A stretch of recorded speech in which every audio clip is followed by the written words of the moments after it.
দেশের উত্তপ্ত রাজনীতিতে ঘি ঢেলে দিয়েছে একটি খবর। পদত্যাগ করতে যাচ্ছেন অন্তর্বর্তী সরকারের প্রধান উপদেষ্টা ডক্টর মোহাম্মদ ইউনূস। বৃহস্পতিবার রাতে এ নিয়ে তুমুল আলোচনা তৈরি হয়। জল্পনা কল্পনা তুঙ্গে ওঠে কি হতে যাচ্ছে দেশের রাজনীতিতে। যদি সত্যিই ডক্টর ইউনূস পদত্যাগ করে বসেন, তাহলে কতটা ভয়াবহ হতে পারে এর পরিণতি। আগামী জাতীয় নির্বাচনের তারিখ নিয়ে একটি বিভক্তি লক্ষ্য করা যাচ্ছে দেশের রাজনীতিতে।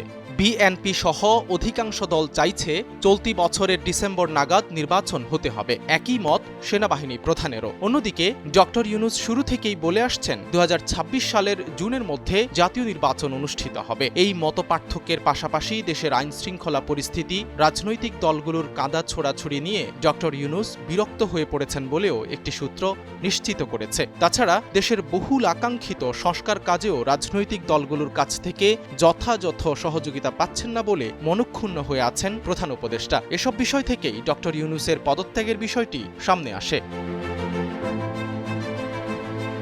গুঞ্জন যখন তুঙ্গে, তখন পদত্যাগ নিয়ে প্রধান উপদেষ্টা অধ্যাপক মোহাম্মদ ইউনূসের অভিপ্রায়ের বিষয়টি নিশ্চিত করেছেন জাতীয় নাগরিক পার্টির আহ্বায়ক নাহিদ ইসলাম। বৃহস্পতিবার রাতে উপদেষ্টার বাসভবন রাষ্ট্রীয় অতিথি ভবন যমুনায় গিয়ে তার সঙ্গে সাক্ষাৎ করেছেন নাহিদ। বিবিসি বাংলাকে এই তথ্য তিনি নিজেই নিশ্চিত করেছেন।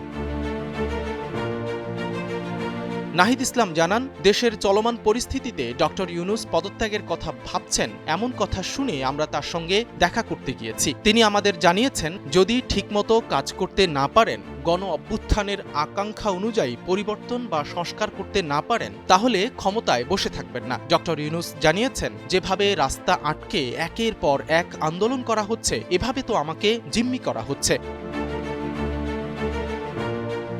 ডক্টর ইউনূস স্পষ্ট করে জানিয়েছেন, আমি তো এভাবে কাজ করতে পারবো না। রাজনৈতিক দলগুলো যদি একটি কমন জায়গায় পৌঁছাতে না পারে, তাহলে সংস্কার সম্ভব নয়। ডক্টর ইউনূসের এমন বার্তার পর পদত্যাগের মতো সিদ্ধান্ত না নিতে আহ্বান জানিয়েছেন জুলাই গণ অভ্যুত্থানের পর গঠিত এনসিপির আহ্বায়ক নাহিদ ইসলাম।